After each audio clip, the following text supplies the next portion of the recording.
I feel like it's my heart's offering to the world and to women everywhere to just believe in ourselves more, strengthen ourselves, and continue the process of joyful self-cultivation to become the leaders we were born to be. Hi, and welcome to the Grateful Podcast. I'm Michelle Grant, and it's amazing to have you here as we explore together what it means to lead sustainable change. Hearing stories from women around the globe who are working to build more just, generative, and even joyful futures for our food systems and our world. My guest on today's episode is Nina Simons, someone whose work is so resonant with mine that I just knew that I had to have her on the podcast one day. And it's actually a funny story because I was on the website of Bioneers, which is the organization that she co-founded, looking around, thinking how cool this is and how I definitely have to reach out to her and see if we can have a chat. And the next day I got an email asking if I wanted to have a conversation with her on the occasion of the release of her new book. So it seems to me that this conversation was absolutely meant to be, and I'm really happy to share it with you today. Let me tell you a little bit more about Nina before you get to soak in the inspiration that she offers up in this episode. So Nina Simons is a social entrepreneur, and she's really passionate about reinventing leadership, restoring the feminine, and also what that means in a leadership context, and co-creating a healthy, peaceful, and equitable world for all. So Nina is the co-founder and Chief Relationship Officer, which I think is a great job title, at an organization called Bioneers, which she set up together with her husband. And within Bioneers, she leads their Every Woman's Leadership program, which focuses on women working on social and ecological transformation. So Bioneers is a not-for-profit, and it was really set up with this idea of lifting up visionary, practical stories of impact, of people really stepping up to tackle our most pressing social and environmental challenges, and through sharing these stories, helping each of us believe and see that a regenerative and equitable future is actually in our reach. So Bioneers started with an annual summit, but it's now really expanded into a range of media offerings and to convening and bringing together a global and diverse community of change makers. Before Nina started Bioneers, she was the president at Seeds of Change, which is an organic seed company. And previously she was at Odwalla as the director of strategic marketing. And before that, she studied theatre, arts, and psychology at Cornell University. All of this amazing work that Nina has been doing has also seen her awarded the 2017 Goy Peace Award. And this is given to individuals who have made outstanding contributions towards a peaceful and harmonious world. And she's in good company with past honorees who have received this have included James Lovelock, Deepak Chopra, Bill Gates, and it's really wonderful to see her work being recognized in that way. More recently, Nina's written a really beautiful book, which is called Nature, Culture, and the Sacred: A Woman Listens for Leadership. I already love the title. And the idea of this book is to help readers really learn from and be inspired by women who are leading the way towards transformative social and ecological change. So you can probably already see how much Nina's work resonates with me. I really loved reading her book. It shares tons of inspiration, basically for anyone who's aspiring to sort of grow into their own unique form of leadership and how they can bring that into the world with both resilience and joy. And this book of Nina's draws on both her own personal experience, but also she shares essays and conversations with 30 other leaders from around the world. And Gloria Steinem, who is a well-known feminist and the founder of Ms. Magazine, said about the book that the world seems to be divided into two kinds of people: those who divide everything into two and those who don't. Reading Nature, Culture, and the Sacred is a step towards melting this false division into feminine and masculine and allowing each of us to become more fully human again and at last. It's, as I said, a really beautiful book. I highly recommend it. And it's also won the 2018 Nautilus Gold Award and the 2018 Nautilus Silver Award in the women's category and the social change and social justice category. So that was the first edition of the book, and Nina's just released an updated and expanded second edition, which I was really happy to chat with her about. We had a great talk about how her understanding of purpose and leadership has shifted over the years to what feels like a more generative place and what each of us can do to walk that path ourselves. She talks about how she believes the root cause of some of our biggest social and environmental challenges are really about a crisis of relationship to ourselves, to others, and the planet. And she also shares why we can only really tackle these big issues if we're willing to address the imbalances within ourselves first. There's so much lovely stuff in this conversation, so I really hope you enjoy soaking in Nina's wisdom as much as I did and enjoy our conversation. So I loved reading your book, and I felt like you had a beautiful definition of purpose in your book. You said, purpose is what happens when one's own particular loves, commitments, and talents converge with a need for change in the world. So how has your idea of purpose and what your purpose is shifted over time, and how have you expressed it over the years? Oh, it's such a good question. Let's see. I think my initial call to purpose happened in a garden, a biodiversity garden. And as you and many of your listeners will perhaps resonate, I experienced this garden as the most beautiful place I'd ever seen. And I had grown up in a city without any relationship really to gardening or farming or food plants. And as I walked through this garden, the master gardener who was tending it introduced me to each plant as we walked by. And he would name its common name and its Latin name. And then he explained how it was related to all the plants around it. And the garden was just a riot of color and shapes, and it was so beautiful. And then he invited us to taste, so all my senses were just dancing. And then he began to explain that the reason he was growing this garden was to protect the biodiversity of our food system. And because of the increasing threat posed by how all of the multinational corporations were gobbling up all these little mom and pop seed companies. And in the course of that, they were eliminating many of the options for survival that we need. And the biodiversity of the food system was becoming increasingly threatened. And as I stepped out of that garden, Michelle, I felt like the spirit of the natural world tapped me on the shoulder and said, "You're working for me now." And it was a very shocking moment for me because I had not had any training in botany or farming or gardening or anything related to this. I had grown up with a strong love of the natural world and knowing that it was the place I went for solace when I needed comfort. But the call, what I experienced was kind of unmistakable and really compelling.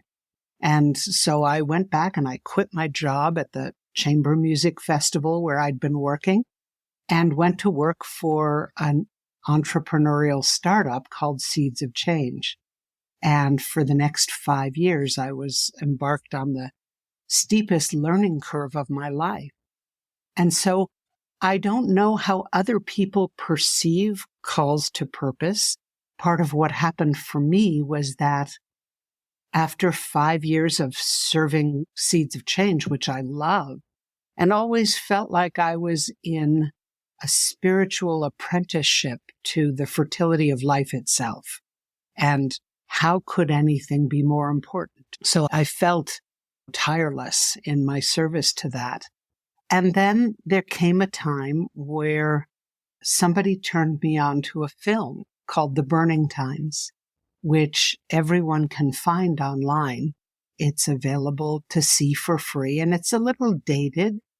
But what I found when I saw The Burning Times, it tells the story of the 300 to 500 year period in European history where somewhere between 50,000 and several million women were systematically persecuted and tortured and killed for the supposed crime of being witches. And when I saw that film, I had already been doing Bioneers for a few years, which I can explain in a moment. But I had been learning about all of the challenges we face as a species in terms of sustainability, in terms of climate change, in terms of pollution and fertility and all those things. And what I realized when I saw the film was that it changed my worldview, because suddenly I saw that all the problems we were facing could be seen as an imbalance of the masculine and feminine as they exist archetypally for all of humanity. Not only that, of course, there are imbalances in terms of gender equity, but in terms of the archetypal principles of masculine and feminine. And it totally changed my course, because I began to realize that all the times I had experienced being the only woman in a boardroom and having my suggestions fall on deaf ears, or, being passed over for a promotion or whatever it was, right? All of the ways that gender bias had manifested in my life, I suddenly realized that I had not grown up onto a level playing field, but that in fact, those imbalances were really problematic, and problematic for me in terms of how, personally, in terms of how I perceived my own possibilities and options. So then I went on to work on women's leadership, and it was the best way I knew to work on myself and at the same time offer what I was learning to other women. And then I had a big awakening around racial justice and became an advocate for Indigenous peoples and for racial justice. And so there have been these chapters in my life that have opened me to new senses of purpose. And what I've noticed is that the earlier ones don't fall away. It seems to be cumulative. And that may be true in your life as well. Absolutely. I'm starting to wonder how many can actually accumulate. Well, it depends. If part of your purpose, as mine is to illuminate the connective tissue that makes them all one system, then it's endless. That's increasingly actually what I'm seeing for everybody. I think a lot of us can find our purpose in this space where we uniquely integrate things that are normally not connected. Yeah. And I'm finding that for myself, and I see it a lot with others too. Often we have these kind of parallel pathways that we might be following, and there's some sort of awakening where we realize the integration that we can play a role in. Absolutely. I think that's true. And I think honestly that in a way what you've just described is a fractal for the whole human species, because I think we're moving from a me culture to a we culture, and that the connections are increasingly important. And I think it's part of what Bioneers has always sought to do, is to illuminate how all of the issues we face are part of one system. And that we sometimes say, the natural world is the mother of all systems, because everything is a subset of that. Of course, we are nature. We are not separate from nature. And so everything from economy to education to governance to, climate is part of the same system.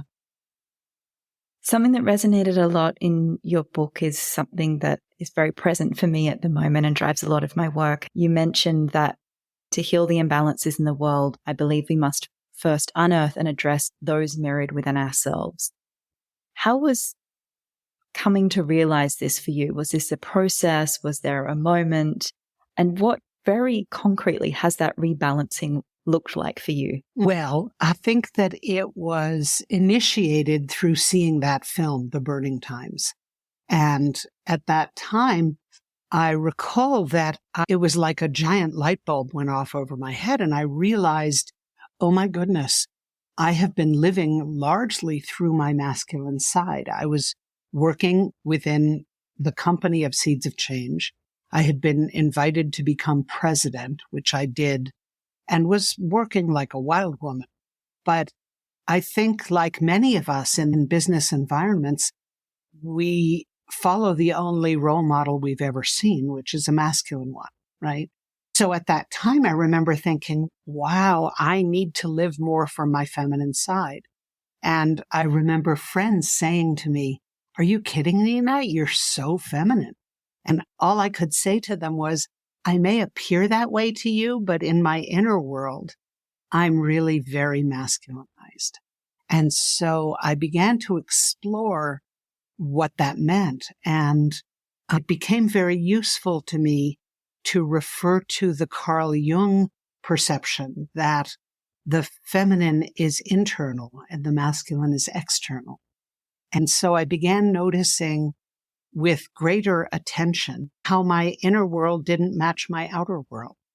And noticed, for instance, that when I would get out of the shower in the morning, I'd have all these voices go off in my head saying, your butt's too big and your hips are too wide and your belly's too round, sound familiar? And I realized, oh my gosh, I am doing violence to myself every single day. I have to stop this.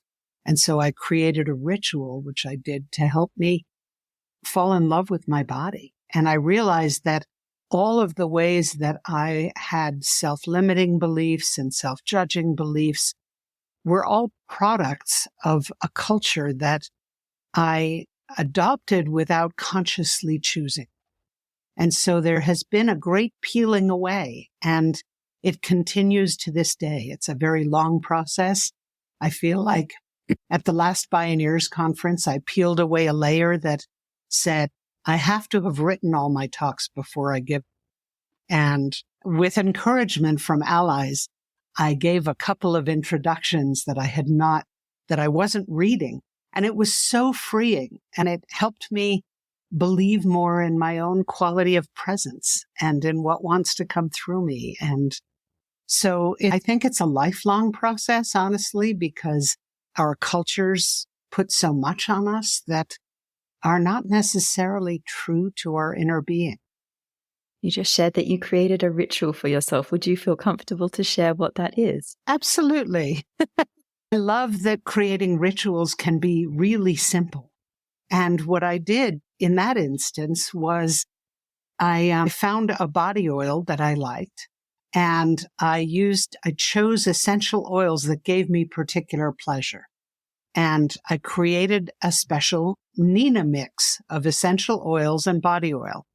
And each morning, when I got out of the 1 hour, I anoint my body with that oil. And as I do, I consciously pour love into my body. I thank it for all the ways that it holds and supports and strengthens me. I thank it for all the things I'm grateful for. And, what I found, Michelle, is that these rituals can be so simple and only take a few minutes. But if I hold myself accountable to doing them every single day, somewhere around 4 to 6 weeks, I begin to wonder if anything's happening. And if I keep doing it, somewhere between 6 and 8 weeks, I start to notice a change in my inner consciousness and my relationship to myself. And so I think ritual is an amazing tool for healing our relations with ourselves, each other, and the earth. And I'm a great advocate for it. I think it's central to both responding to and leading change as well. Absolutely. Yeah. It's a beautiful ritual. It makes me think, wow, if everybody in the world was doing that, what would be different in our society? Yes. One of my favorite fantasies recently is, what if we had public spaces for grief rituals so that everyone in the world could express what they're experiencing, if not in their minds, in their bodies, about the losses we're all feeling? I think that we could reduce the amount of violence in the world overnight if people had safe places to express their grief. So you've just described a beautiful journey that you've been on over the last years, and I'm interested to know how that's influenced your relationship to this term leadership. How has it evolved over time? How has it influenced how you see yourself as a leader?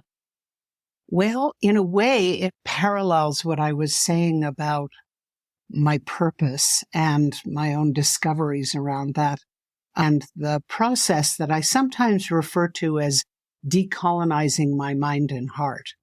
When I was first acknowledged for my leadership, it was about 25 years ago, and I found I had a rather allergic reaction.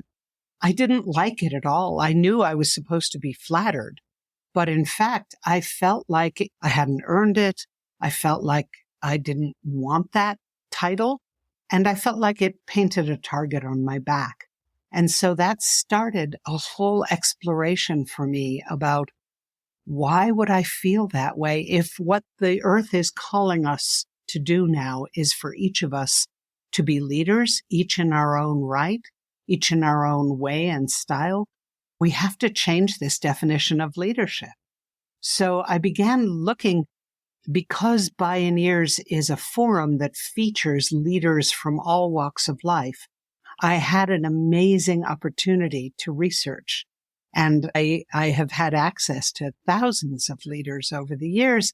And so I looked to see which were the ones that most inspire me, which were the ones that have become role models for me because I want to be like them. And what I found was that it was the first book that I made that's called Moonrise, The Power of Women Leading from the Heart. And it describes the patterns that I found where women were, and some men as well, were leading from the inside out. They were leading because of something they were passionate about or devoted to, didn't necessarily know how or why, but they were responding to a call, and they were leading collaboratively. They were leading relationally. They were leading by lifting others up. And in order to cultivate my own leadership, because I believe that we are all reinventing leadership right now in this time. And so what I did was I invited two colleagues with a lot of experience to co-design and co-facilitate a women's leadership training. And for about 12 years, we convened these women leaders and we selected them all for their leadership and also for the ways in which they comprise diversity on almost every level. And what I found was that all those women who had been chosen for their leadership also arrived at our week-long immersion retreat saying, I'm not a leader. That's not a word I can claim. And so I feel like we just have to redefine it. And for me, leadership is as much about lifting others up as it is, it's letting go of the old definition of leadership as a top-down, hierarchical, aggressive, might makes right kind of way of being, toward one that is aware of our context and relationships all the time, that is helping lift up other leaders, as Gloria Steinem has noted, and that is simultaneously bringing forth their best gifts and being humble about what we don't know and what we're not good at and asking for help when we need it. And all of those things, many of which involve peeling away layers of conditioned, habituated response. But there are more and more of us leading in that way. And I think increasingly studies are showing that that's the most effective form of leadership, and that there's a wonderful study that was done called the Athena Doctrine, and it was done by two men, and it reveals that across 13 nations and millions of people surveyed, literally 2/3 of them said the world would be a much better place if men led more like women. I see that a lot in my work as well. It's a process of reclaiming this term. And so many women come into my program saying, I wasn't even sure if I should because I'm not sure if I'm a leader. I'm not sure if I will be. And we really go through a process of, well, how can we reclaim this term? What does it mean for you?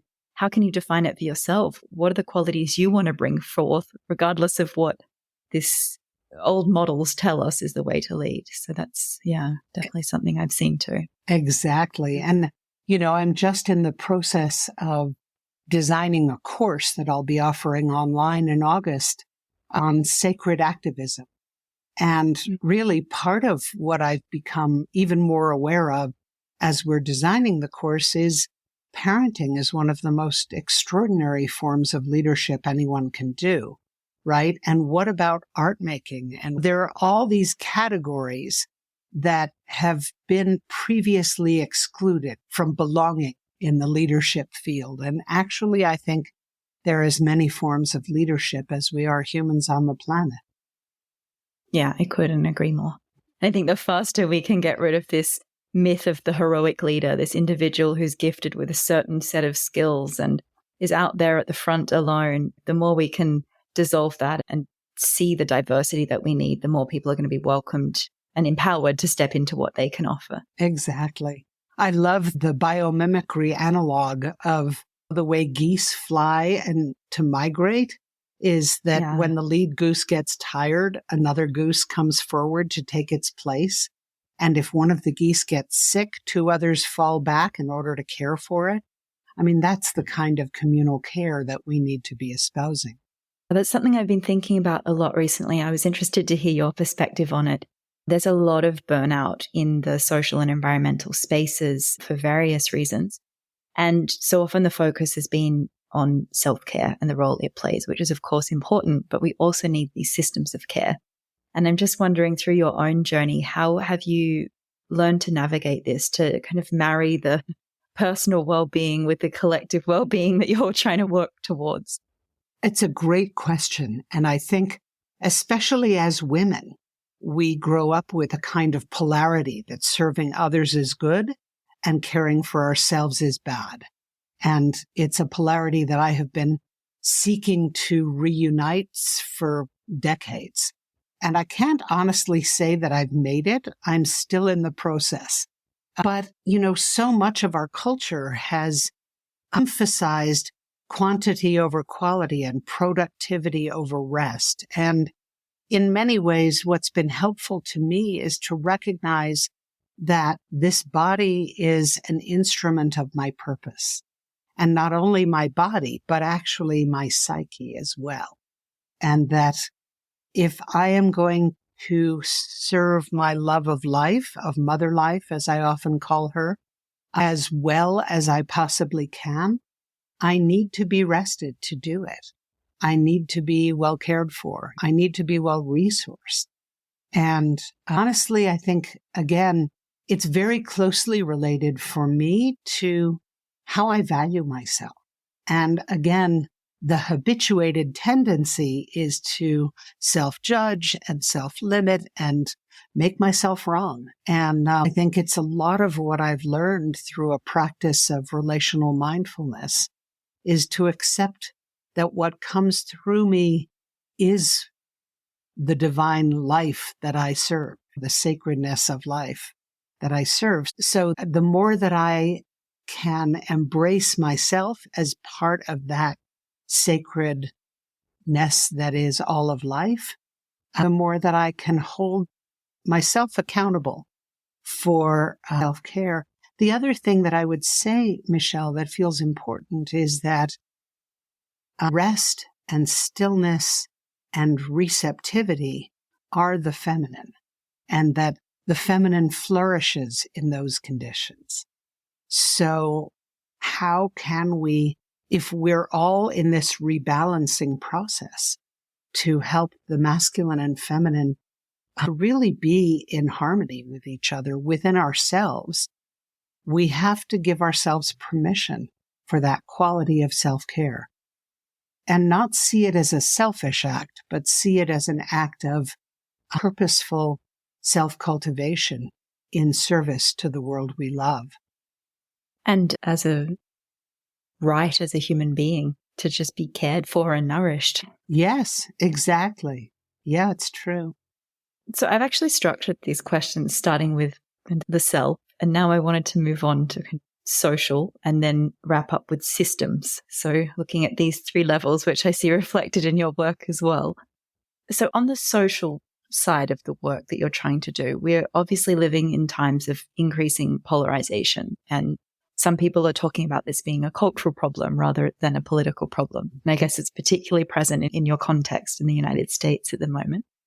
And in your book, you speak a lot about how culture can be a leverage point for change. So how do you think we need to show up in relation to others at the moment in these times of polarization, when it really feels like we're increasingly divided between those who want to improve what they think is wrong and those who want to focus on preserving what they think is right. How do we show up in relation to others in this context to create more generative conversation and space? And it's such an important question. And there have been some people writing in the US recently about what they've called an epidemic of loneliness.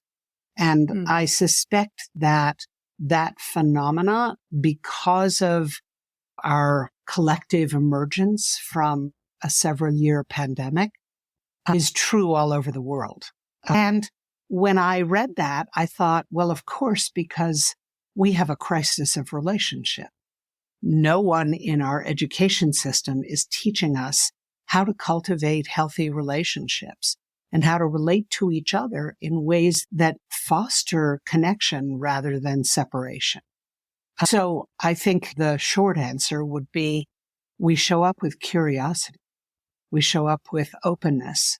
We show up with a sense of trusting that there is something similar about us, even though we may share different perspectives and opinions, and that our humanity will prevail. And in many ways, I think it's a scary time. It's a time where we're all called to take action on behalf of what we believe in and what we love, and that there is no time to waste in being bystanders right now. So for me, it's partly about putting attention and care and practice into cultivating community. And, one of the beautiful things that I heard recently from a friend was that in her neighborhood, in her city, they agreed to come out every Friday and have a cocktail hour in a different person's driveway every week. And they got to know each other in ways that they never would have otherwise. That's the kind of thing. And of course, creating local food systems and seeing how we can show up for people who are houseless, which is an increasing problem all over the world. So I think practicing and focusing on cultivating relationship is key. And just to hearken back to what you said earlier, of course, we have to start with the relationships within ourselves in order to be good relational messengers. And when it comes to stepping into being messengers, sharing our voice, standing up for what we believe in, there are some internalized barriers that women often face in that process. And what I really found interesting in your book that honestly I didn't know much about was something you mentioned earlier about the burning times, which is sometimes called this hidden Holocaust of women. You mentioned it's the time in Europe when women witnessed mothers, sisters, aunts being charged with being witches and then tortured or even burnt at the stake in that process. And what was really interesting for me is how you link this to some of the internalized barriers we still carry in terms of holding our space and speaking up. Could you share a little bit more about what you've learned about this, how these burning times continue to impact women and our ability to take our space and lead the way we might want to? When I saw the film, one of the things that happened for me, Michelle, was that it was the first time in my life that my fear of speaking my truth in public made any sense to me. And as you noted, during the burning times, 7 generations of children witnessed the women all around them of all ages being systematically persecuted and tortured and burned. And, tragically, I just read an article this morning about witch hunts in India that are continuing to this day. So I believe, well, let me say this first, that science has since proven what's called epigenetic trauma. And what they are saying is that the traumas of our ancestors live on through our DNA. And that it is not an accident that we have these sort of vague internal echoes of what happened to those who came before us. And I believe that everyone on earth carries the imprint of the burning times, because how could you not? There were correlatives not only in Europe, but all over the world of women being accused of being witches. And what is being a witch anyway? But recognizing that there is a world beyond the world that is visible and palpable to our five senses, and that consciousness matters. And so we have this deep, deep ancestral imprint, I believe, that biases us all, men and women alike, against women speaking out and speaking our truth and taking the risk of saying something different than the common norm.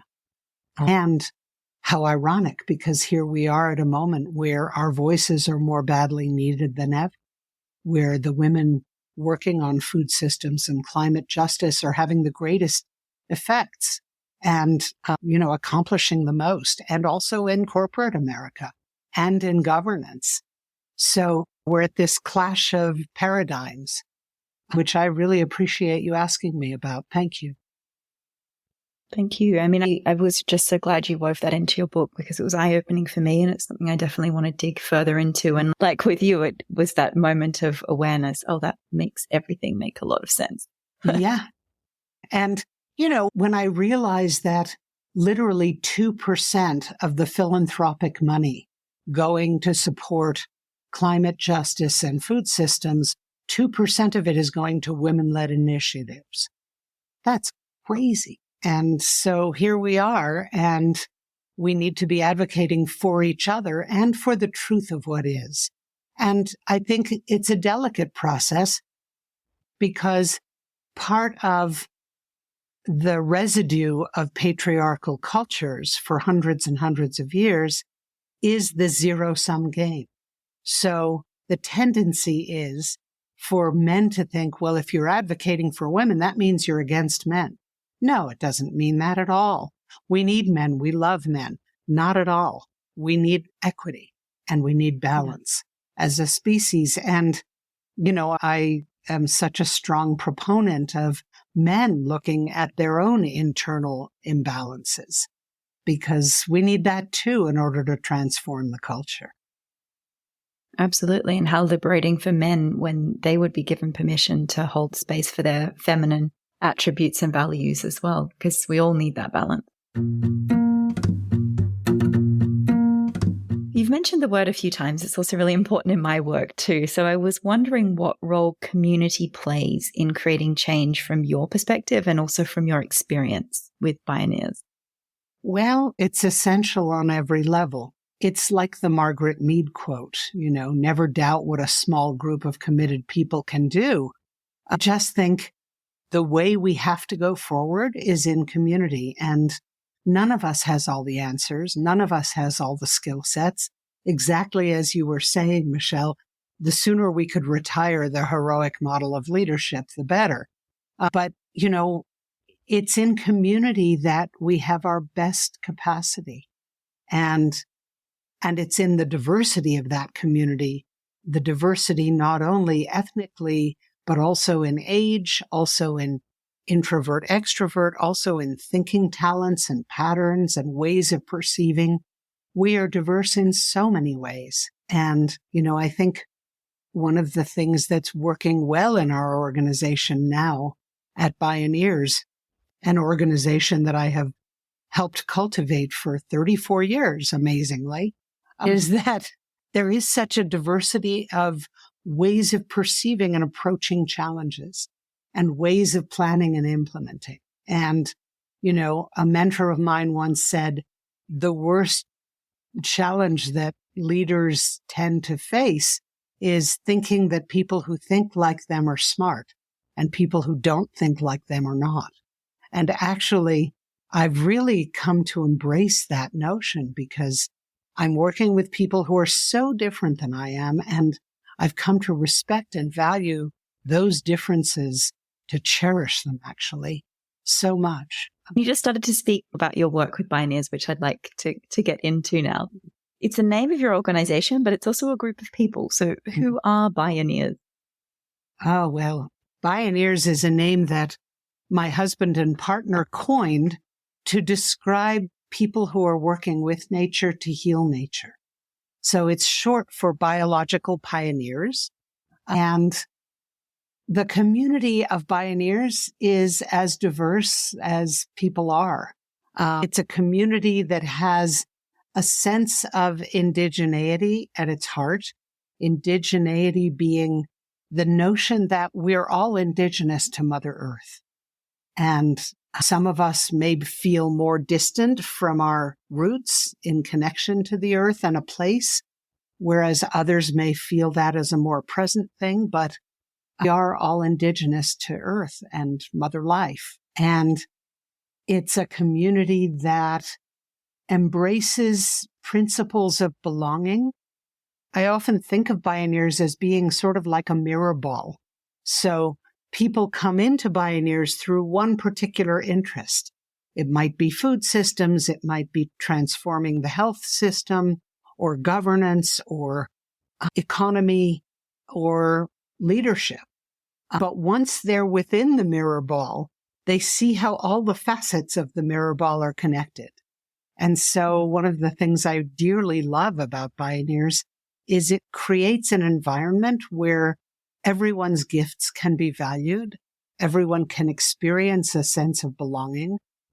It's a community that is simultaneously pluralistic, but also has some core values at its heart, such that the wonder of life is at its core. And preserving, conserving, and regenerating life and helping transform the systems that are destroying it is central to Bioneers.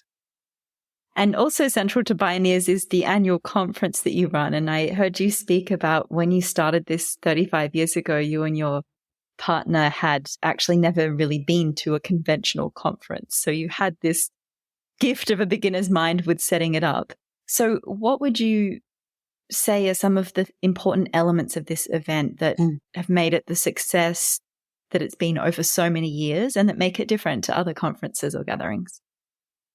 Well, one thing that merits saying is that over the last 5 to 10 years, Bioneers has really become a media company, so that we have been producing radio series and podcasts and videos and tons of media. They're all available for free online. And now we're just launching a new platform called Bioneers Learning to feature ways of accelerating our engagement with the repair of our life support systems and the earth itself and ourselves. Let's see some of the key elements. We sometimes think of it as a 3-day ceremony. So we gather people from all walks of life, some of whom have some amount of renown or fame, some of whom we think of as the greatest people you've never heard of. Because the mainstream media doesn't tend to cover the good news, they tend to cover the bad news, which is part of what caused us to start Bioneers. And so it opens with a ceremony, typically from a traditional Indigenous person from the place where our conferences are held. It always has arts and music woven through it. It's done on a beautiful stage that's surrounded and graced by artwork, often Indigenous artwork, depicts our non-human relatives. And I think increasingly it is as much about fostering connection within ourselves, with each other, in community, as it is about smart people speaking from the stage. And so there's a lot of interactivity woven through it. And also it unites the inner work with the outer work, which I think is still a rarity. And it addresses so many realms of human interaction and human activity. It really marries the fields of social justice and environment in a way that I've not seen done many other places. So it's got a kind of quality of the sacred in a secular way that I think invites everyone to be present in a way that other conferences typically don't. And I think we co-create a field. We Bioneers, the larger community of Bioneers, co-create a field in which people really feel that they belong in a way that is not common, at least in U.S. society at this time. So it feels really important. And I sometimes think of it as Buckminster Fuller talked about the preferred state of a system where it self-generates and is harmoniously intertwined and interconnected. And I sometimes think of Bioneers as a way of experiencing an embodied feeling of the preferred state, because once you've felt it, you can't really go back. Yeah, and I think the best places we can look to for examples of that are nature. So is there anything that's very much inspiring you in nature at the moment in terms of creating more generative systems? I'm lucky enough to live at the edge of a national forest. And we have 2 rescue dogs who take us for walks twice a day. And I received guidance to listen for a species to become my mentor during the pandemic. And I wound up landing on a plant that's a very unusual plant called an Apache plume.